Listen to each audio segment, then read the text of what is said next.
Hello everyone, Jharkhand affairs में आपका स्वागत है। झारखंड अफेयर्स में हम लोग नया वीडियो लेकर के आए हैं और जिसने भी चैनल को सब्सक्राइब नहीं किया है जरूर से सब्सक्राइब कर लें। ये हमने झारखंड अफेयर्स में लैंड रिलेटेड लॉज, झारखंड के भूमि संबंधी कानून पर एक सीरीज लेकर के आए हैं जिसमें हम लोग CNT, SPT और उसके कॉम्प्लीमेंट्रीज लॉज, ये सारे का डेफिनेशन आपको हमने पहले बता दिया था कि कॉम्प्लीमेंट्रीज लॉज क्या है। आज हम लोग CNT का दो मीनिंग है, लेकिन अभी हम लोग कवर कर रहे हैं CNT 1908 का। हम लोग चैप्टर 2 कवर करेंगे क्योंकि ये हमारे लिए बहुत इंपॉर्टेंट है। आप नॉलेज के पर्पज़ से भी देख सकते हैं और एग्जाम के पर्पज़ से भी देख सकते हैं। हम लोग JPSC 11th को टारगेट कर रहे हैं और जिस किसी ने भी चैनल को सब्सक्राइब नहीं किया है जरूर से जरूर सब्सक्राइब कर ले। हमने काफ़ी कुछ कवर कर दिया है, इसके बैकग्राउंड हिस्ट्री को भी हम देख चुके थे, इसको लाने का पर्पज़ क्या था और उसके पीछे की जितनी भी शब्दावली है वो आपको समझने के लिए बहुत ज़्यादा हेल्पफुल कर देंगी। तो चैप्टर 2 में काश्तकारों के वर्गों के बारे में डेफिनेशन है। काश्तकार क्या है आपको हमने लास्ट बार भी बताया था, फिर से बता देते हैं। काश्तकार क्या है? काश्तकार वैसे लोग होते हैं जिन्होंने लैंड ओनर से, भूस्वामी से, लैंड ओनर से ज़मीन लिया हुआ होता है। उन्होंने लैंड ओनर से ज़मीन लिया है, बदले में उनको कुछ टैक्स पे करना होता है, लगान पे करना होता है। काश्तकार उसको हम लोग बोलते हैं काश्तकार।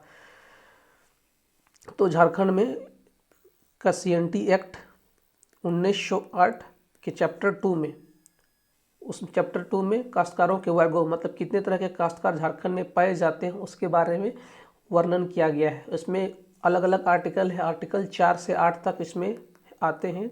चारों में अलग अलग आर्टिकल में अलग अलग चीज़ को डिफाइन किया गया कितने तरह के काश्तकार हैं। तो झारखंड में आपको रैयत भी पता है, मुंडारे खुटकट्टी भी पता है। तो चलिए इसको हम लोग थोड़ा सा और डिटेल में देख लेते हैं। काश्तकार फिर से आपको बता देते हैं, काश्तकार वैसे लोग होते हैं जिन्होंने लैंड ओनर, भूस्वामी से भूमि ली हुई होती है खेती के लिए और बदले में उनको कुछ टैक्स पे करना होता है, उसको हम लोग बोलते हैं काश्तकार। तो एक है नाम ही आप देखते हैं CNT, झारखंड काश्तकारी अधिनियम, लिखा ही होता है झारखंड काश्तकारी अधिनियम। और अब इंग्लिश देखेंगे तो छोटा नागपुर टीनेसी एक्ट, टेन्योर नहीं है, टीनेसी है। और ये आपका है 1908 का है। आप नाम से भी समझ सकते हैं कि काश्तकारी का मतलब क्या है। मतलब आपको थोड़ा सा इसका मीनिंग समझना। काश्तकार के अंतर्गत कौन कौन आते हैं? रैयत, और उसके अंदर जितने भी खूट के अंदर जितने भी ज़मीन वाले आते हैं सारे इसके अंदर शामिल हो जाएंगे। तो काश्तकार का वर्गीकरण में अलग अलग तरह के काश्तकार आते हैं। एक रैयत के अंदर में आ जाएंगे, पहला एक आते हैं अधिभोगी रैयत, एक आते हैं अन अधिभोगी रैयत, एक ऑक्यूपेंसी रैयत और एक नॉन ऑक्यूपेंसी रैयत। वैसे पहले हम लोग देख लेते हैं ऑक्यूपेंसी रैयत। वह व्यक्ति जिसको भूमि पर अधिभोग करने का मतलब उसको यूज करने का अधिकार है। वैसा व्यक्ति जिसको भूमि को यूज करने, अधिभोग करने का, यूज करने का अधिकार है, उसको हम लोग बोलते हैं ऑक्यूपेंसी या फिर अधिभोगी रैयत। मतलब रैयत है कि जिन्होंने खेती के लिए किसी ज़मीन लिया हुआ है, खेती के लिए ज़मीन का टुकड़ा लिया हुआ है, ज़मीन का टुकड़ा लिया हुआ है, उसको हम लोग बोलते हैं रैयत।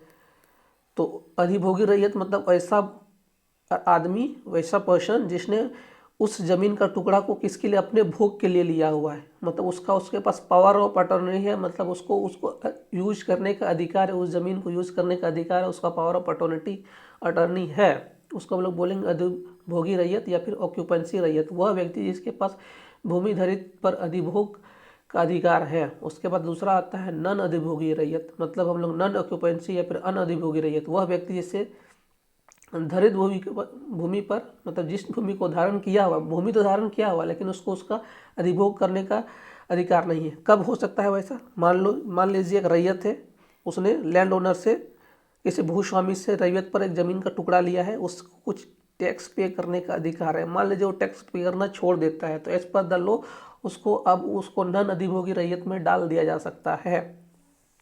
और दूसरा केस आपको हमने बताया था लास्ट में, मान लीजिए किसी रैयत के पास उसके वंश में मेल वंश नहीं है, मतलब उसके पास मतलब पुरुष वारिस नहीं है उसके परिवार में, तो उसको भी वो नन अधिभोगी रैयत में चला जाएगा क्योंकि उसका ज़मीन अब भूस्वामी के पास वापस चला जाएगा। तो इस तरह के केसेस इसमें आ सकते हैं, नॉन ऑक्यूपेंसी रैयत में और एक ऑक्यूपेंसी रैयत। आप इसको लॉजिक को समझ रहे हैं क्या कहने का मतलब है। रैयत क्या है? एक खेती का टुकड़ा भूस्वामी से लिया जाता है, एक जमीन का टुकड़ा खेती के पर्पज से लिया जाता है, उसको हम लोग बोलते हैं रैयत, जमीन का टुकड़ा। एक होता है खुटकटी अधिकार प्राप्त रैयत, एक खूंट कटी अधिकार प्राप्त रैयत को आपको मैंने पहले ही बताया था। खूंट मीन्स होता है वंश, वैसा रैयत जिन्होंने जमीन को वंश से प्राप्त किया है, मतलब अपने पूर्वजों से प्राप्त किया है। खूंट कट्टी अधिकार प्राप्त रैयत, इसका नाम में ही आप जाइएगा। खूंट मीन्स होता है वंश, खूंट कट्टी, खूंट मीन्स क्या होता है वंश, मतलब ऐसा रैयत, वैसा जमीन का टुकड़ा जिसने उस जमीन को अपने वंशों से मतलब अपने पूर्वजों से प्राप्त किया है, तो उसको हम लोग बोलते हैं खूंट कट्टी अधिकार प्राप्त रैयत। तो ये इसके अंदर में आ जाते हैं। उसके बाद आता है, ये सब किसके अंदर है, मतलब जितने तरह के भी ये आएंगे, जितने तरह के भी ये काश्तकारों का वर्ग है, उसका डेफिनेशन किसके अंदर में, आर्टिकल 4 के अंदर में है। क्योंकि ये थोड़ा सा इंपॉर्टेंट हो जाता है, इसको आप लोग याद रख सकते हैं, इसके पूछे जाने की संभावना एग्जाम में है। उसका जाता है भूधारक, ऐसा व्यक्ति जो अपनी ज़मीन या दूसरे की ज़मीन खेती कार्य के लिए धारण किया हो और उसका लगान चुका रहा। इसमें दोनों आ जाएंगे, मतलब उस समय था कि जो अपना ज़मीन पर भी खेती कर रहा है, दूसरों की ज़मीन मतलब रैयत के रूप में या फिर काश्तकार के रूप में ज़मीन लिया और उस पर टैक्स चुका रहा, तो उसको हम लोग बोलते थे भूधारक, लैंड होल्डर, भूधारक।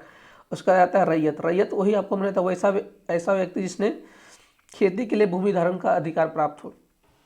किसके लिए, सिर्फ खेती के लिए, नाम पर जाइएगा, सिर्फ खेती पर्पस के लिए, एग्रीकल्चर पर्पस के लिए भूमि धारण किया हुआ है, भूमि धारण का अधिकार प्राप्त है।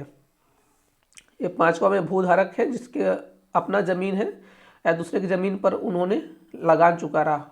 पांचवा में क्या था, भूधारक, ऐसा व्यक्ति जो अपने या दूसरे की जमीन पर खेती के कार्य के लिए धारण किया और उसका लगान चुका रहा, वो भूधारक है।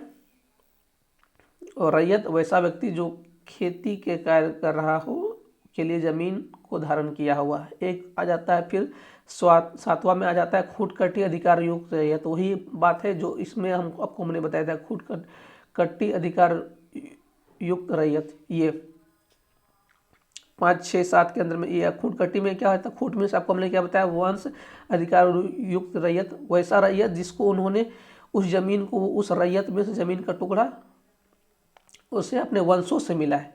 उसने किसी लैंड ओनर या फिर किसी के बदले में, मतलब कर के बदले में उसको नहीं लिया है, उसको अपने पूर्वजों से वंशानुगत मतलब मेल वंशों से, मतलब उनको अपने पूर्वजों से मिला है। तो उन्होंने, उसके वंशों ने उस जमीन को खेती योग्य बनाया था, जंगल और जमीन और बंजर भूमि को साफ करके। तो वैसे जमीन को क्या बोलते हैं, खूंट कट्टी अधिकार युक्त रैयत। स्पेशल उसमें अलग अलग तरह के नाम आते हैं। एक आता है मुंडारी खुटकट्टी, एक आता है भुईहर खुटकट्टी, एक आता है मुंडारी भुईहर, एक आता है कोड़कर। ये झारखंड में 3 प्रमुख है। मुंडारी मुंडाओं के लिए है, भुईहर उरावों के लिए है, एक कोड़कर सदना के लिए है। इसके अलावा वो झारखंड में बहुत तरह की ज़मीन है। आप झारखंड का लैंड मैनुअल जब पढ़ने जाइएगा तो आपके लिए थोड़ा बहुत डिफिकल्ट हो जाएगा, लेकिन जो एग्जाम के पर्सपेक्टिव से जो बहुत इंपॉर्टेंट है, हम लोग सिर्फ उसी को कवर कर रहे हैं। आपको एटलीस्ट इतना तो पता होना चाहिए कि मुंडारी किसके लिए है, भुईहर किसके लिए और कोड़कर किसके लिए है। तो मुंडारी खुटकट्टी कहने का मतलब क्या है कि जो मुंडारी खुटकट्टी की ज़मीन जो है, उसके मुंडा वंश के लोगों ने उनको क्लियर किया था, उनके लिए प्लेन किया था, उनके श्रम उसमें लगा था। उसका भुईहर में उराव वंश के ने लोगों ने यूज किया था और कोड़कर में सदना ने यूज किया था। तो ये आपको उसका बेसिक लॉजिक समझ में आना चाहिए। फिर आता है उसी का जिक्र है धारा 8 में। तो ये हमारे लिए सारे के सारे आर्टिकल बहुत ही इंपॉर्टेंट हो जाते हैं। चैप्टर 2 में काश्तकारों का जितने भी वर्क है, और उसमें एक जो है खुटकट्टी अधिकार प्राप्त रैयत, इसमें एक भूधारक और रैयत में कंफ्यूज नहीं कीजिएगा। बहुत ऐसे लोग हैं जो लैंड ओनर के साथ भी टैक्स देते हैं, लेकिन वैसे लोग देंगे, लैंड ओनर के साथ टैक्स भी देंगे जिन्होंने अपने से ज़मीन, बहुत ऐसे लोग हैं जिन्होंने अपने से ज़मीन नहीं बनाई है।